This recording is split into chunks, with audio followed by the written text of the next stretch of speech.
नमस्कार, knocking-news.com में आपका स्वागत है। मैं हूं गिरिजेश वशिष्ठ। ये देश नहीं बिकने दूंगा, अडानी, कर्जे, बैंकों की कहानी हर तरफ हम दे रहे हैं, लेकिन ये ग्रेट इंडियन बिक्री नहीं है। कुछ बिक नहीं रहा है बल्कि कुछ लूट रहा है। ये कहानी लूट की है, भारत के बैंकों के सरेआम लूटे जाने की है।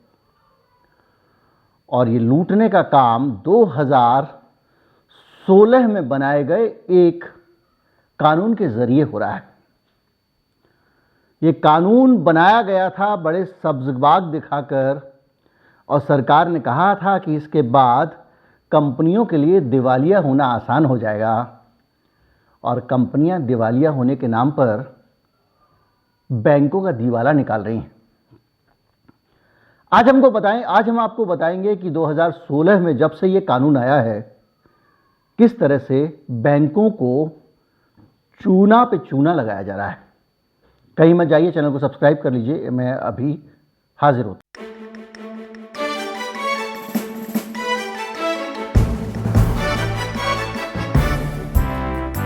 कुछ ना से कुछ सही, भागते भूत की लंगोटी सही। लेकिन भूत भाग जाए और लंगोटी का भी सिर्फ नाड़ा हाथ में आए तो आप क्या कहेंगे।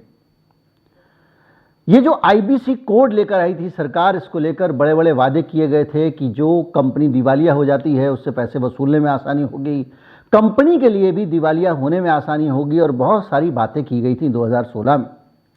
इस एक्ट की डिटेल पे जाऊंगा और उन हरी भरी बातों पे जाऊंगा, तो आपको मुद्दे की बात पे आने के लिए इंतज़ार करना पड़ेगा, इसलिए उसको स्किप कर देते हैं। तो ये कानून जब आया था तो ये कहा गया था कि बड़ी विन विन सिचुएशन है, और जब भी इस कानून पे कोई सवाल उठता तो सरकार कहती एक केस है, इसका मतलब ये थोड़ी है कि इसके कारण आप पूरे कानून पे सवाल नहीं उठा सकते।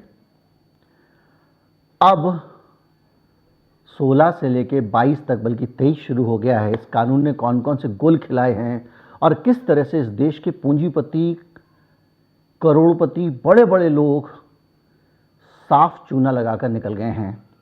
इकोनॉमिक टाइम्स ने दबे छिपे छोटी सी एक रिपोर्ट छापी है, जिसको हमें और आपको समझना तो बहुत ही असंभव है।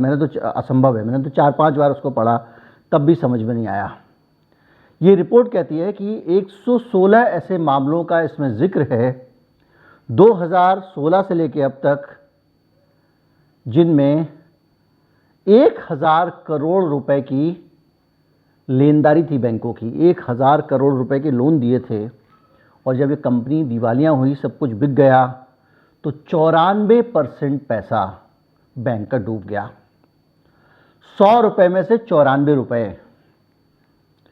कायदे से 20% के तो कम से कम जो लोन होता है उसमें 20% प्रोजेक्ट में पैसा कंपनी लगाएगी, 80 का लोन मिलता है, उसमें भी 50 चीज़ें बैंक गिरवी रख लेता है।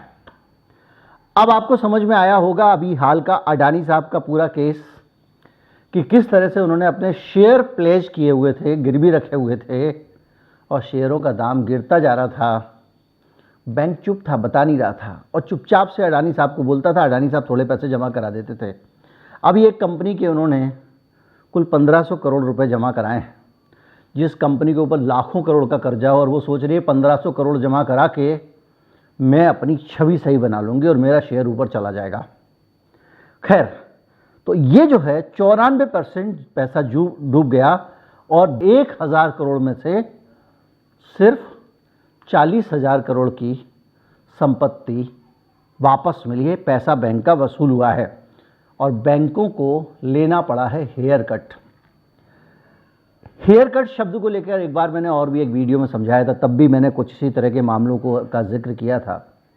और हेयर कट का मतलब ये होता है कि जो आपका कर्जा है, आपको कहा जाता है भाई थोड़ा नुकसान उठा लो, तो हेयर कट मतलब बाल कटा लिए, थोड़ा हल्का कर दिया।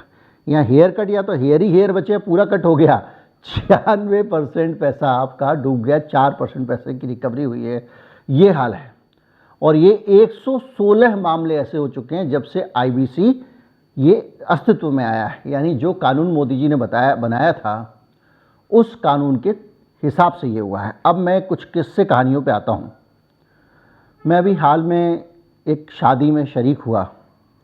उसमें एक बहुत बड़े बिल्डर के एक बहुत क्लोज व्यक्ति उस बिल्डर कंपनी में काम करते हैं, वो बिल्डर साहब जेल में हैं और उनके बहुत क्लोज व्यक्ति हैं। वो किस्से बता रहे थे कि क्यों आजकल दिवालिया एक के बाद एक कंपनियां हो रही हैं। और उन्होंने जो किस्सा बताया, उन्होंने ये कहा कि बहुत आसान है, आप अपने पैसे को, आपकी कंपनी है 1000 करोड़ रुपए की, आपने लोन भी ले लिया, सरकार से ज़मीनें भी उठा ली और आपने उसको बना लिया 50,000 करोड़ का। उसके बाद आपने एक के बाद एक करके घाटा करना शुरू किया। घाटा यानी अपनी ही एक ऑफशोर कंपनी या कुछ और कंपनी बना ली और उसके प्रति घाटा उठाना, उससे डील में घाटा उठा लिया और सब कुछ डूब गया। और वो आपका पैसा जो था वो पहुंच गया मॉरिशस, आपका पैसा जहां पहुंचाना है पहुंच गया, सिंगापुर पहुंच गया। मुझे बहुत ज़्यादा इस प्रक्रिया के बारे में बहुत जानकारी नहीं, मैं जो भी बताता हूँ नया अध्ययन करके बताता हूँ, मैं ऐसे बचपन से ये सब सीखा हुआ नहीं हूँ। तो पैसा पहुंच गया आपका बाहर। उसके बाद कंपनी ने बैंकों के सामने हाथ खड़े कर दिए, साहब हमारे पास पैसा नहीं है, हमारा ये लोटा है, ये बाल्टी है और ये हमारा एक है चम्मच और एक है ये फोल्डिंग चारपाई, इसको कर लो आप ऑक्शन। तो पता चला कि 1000 रुपये की जो आपके ऊपर कर्जा था, सामान बेचकर 40 रुपये आए, जैसा कि इस केस में हो रहा है बीच के। और 40 रुपये में भी वो सामान वो बिल्डर भाई साहब अपने ही नज़दीक के किसी आदमी से खरीदवा लेते थे। उसी से कर्जा ले लिया और उसके ऊपर देनदारी हो गई और बाद में एक कमेटी बन जाती है लेनदारों की। उसमें वहाँ लेनदारों की जो कमेटी होती है उसके बीच में फैसला होता है कि कंपनी में से कौन टेक ओवर करेगा, कौन नहीं करेगा। और मैनेज करके पता चला कि इन्होंने ही अपनी कंपनी को खुद ही खरीद लिया। यानी सारा का सारा कर्जा बैंकों का जो था वो खा गए आप, 100 में से 40 रुपये। और ये जो नया डेटा आया है, इस बात से मुझे लगता है कि वो जो बात कह रहे थे हमसे, वो बात सही थी, उस बात सही हो सकती है, ऐसा मुझे लगता है। क्योंकि मैं बहुत इन डेप्थ इसमें नहीं गया हूं, क्योंकि इन डेप्थ जाने का मतलब ये है कि मैं फिर आपको बता दूंगा पूरा चीर फाड़ करके कि एग्जैक्टली क्या हुआ होगा, फिर वो एक पर्टिकुलर कंपनी का केस हो जाएगा। लेकिन ये डाटा है 2016 से लेकर आज तक, जब से माननीय मोदी जी ने इस कानून को बदला है, उसके नतीजे ये हैं। बहुत सारी बड़ी बड़ी कंपनियां हम लगातार देखते आ रहे हैं बैंकरप्ट हो जा रही हैं और बैंकरप्ट होने के बाद में उनकी संपत्ति बिक जाती है, वो भी अपने रास्ते चल देती हैं। ये एक रिवाज बन गया है। बहुत बड़ी तेजी से आपने देखा होगा कंपनियां बैंकरप्ट हो रही हैं। सरकार को जांच करनी चाहिए, पता करना चाहिए भाई कहाँ जा रहा है ये बिकने या तो लूटने वाला मामला हो गया। लूटा जा रहा है बैंक देश को, बैंकों को लूटा जा रहा है। आप 100 रुपये का कर्जा लेके भाई साहब 4 रुपये चुका रहे हो, बाकी पैसा कहाँ गया? फॉरेंसिक ऑडिट करो ना इन कंपनियों का, कोई मजाक थोड़ी हो रहा है। देश का पैसा, और ये जो पैसा जा रहा है ये कहाँ से भरपाई हो रही है आपकी? इस पैसे की भरपाई कहाँ से हो रही है? आसमान से पैसा टपक रहा नहीं। बैंक के जो मुनाफे होते हैं उनमें से इस घाटे की, इस हेयर कट को बैंक लेता है और भरपाई करता है। और बैंक का मुनाफा उसके लिए पर्याप्त होना चाहिए ना, और इस काम के लिए बहुत मुनाफा होना चाहिए। तो बहुत मुनाफा होने के लिए बैंक क्या करेगा? आपसे कहेगा भाई साहब SMS करूंगा तो पैसे लगेंगे, हर चीज़ के पैसे। अब 30-40 चीज़ें ऐसी हो गई हैं बैंकों में। चेक इतने से ज़्यादा मांगोगे तो पैसे लगेंगे, ATM इतने से ज़्यादा बार इस्तेमाल करोगे तो पैसे लगेंगे। सरकार बैंक इधर से आपसे पैसा ले रहे हैं और उधर वाल उठा रहे हैं। ये व्यवस्था बनी हुई है। और दूसरी तरफ आम आदमी का क्या हाल है, इसकी भी झलक ले लीजिए। एक खबर है मेरे सामने, इस खबर कहती है कि 22,055, ये NCRB का डाटा आया था और इसमें बताया गया है कि 2021 का डाटा है। ये कह रहा है कि इसमें 2020-21 का डाटा है। 22 अंत में जो दशा है वो यही है कि इस देश का बैंकों का पैसा, मैं इस बात को यहीं ख़त्म करना चाहता हूँ, देश बैंकों का पैसा अंधाधुंध सरकार के कानून बदल बदल के उद्योगपतियों को दिया जा रहा है। अब उद्योगपति जो है वो 100 रुपये में से 4 रुपये का माल हाथ में आ रहा है, बैंक के 96 रुपये हेयर कट करके निकल जा रहे हैं। अब ये एक बड़ा सवाल है, क्योंकि इसमें देखिए कांग्रेस पार्टी ने भी चूं से चपड़ नहीं किया। जो पॉलिटिकल फंडिंग वाला मामला है, इलेक्शन बॉन्ड्स वाला मामला है, सारी पार्टियों ने मिलकर उसको अति गोपनीय सिद्ध कर दिया है कि जो भी आदमी बॉन्ड्स खरीदेगा और किसी पार्टी को दे दे, तो पता ही नहीं चलेगा किसने दान किया। लेकिन दान मांगने वाले को पता होगा कि कौन आदमी है जो बॉन्ड दे रहा है, कहाँ से दे रहा है, और बॉन्ड किसने खरीदा, किस पार्टी के लिए खरीदा, ये सरकार के लिए भी मुश्किल नहीं होगा। मैंने आपको बताया था कि इसका तरीका ये कि इन्होंने एक डेस्क फिक्स कर दी है और एक तय समय पर एक खास डेस्क से, एक खास बैंक से ही आप पॉलिटिकल बॉन्ड खरीद सकते हैं ये वाले। तो वहाँ आप जाएंगे तो जो बाबू बैठा हुआ है उसके पास जाके आप कहेंगे कि मेरे को 2000 करोड़ रुपए के बॉन्ड दे दे, कांग्रेस पार्टी को चंदा देना है मुझे।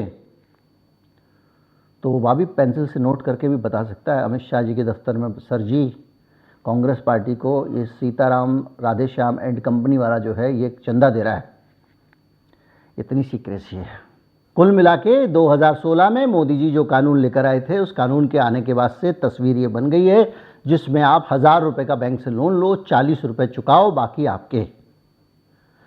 अब वो आपके हैं नहीं हैं, इसको लेके बहुत सारे तरह तरह के एक्सप्लेनेशन हो सकते हैं, लेकिन बैंक का पैसा तो डूब गया।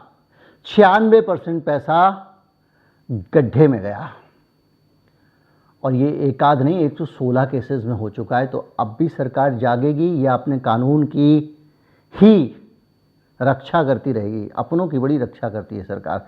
जो भी है, इस वीडियो से आपको जानकारी मिली होगी। उम्मीद करता हूँ ये वीडियो आपको इस देश के हालात के बारे में बहुत कुछ बताने में सफल रहा होगा। अगर सफल रहा हो तो ज़्यादा से ज़्यादा लोगों तक पहुँचाएँ, चैनल को सब्सक्राइब कर लें। नमस्कार, जय हिंद।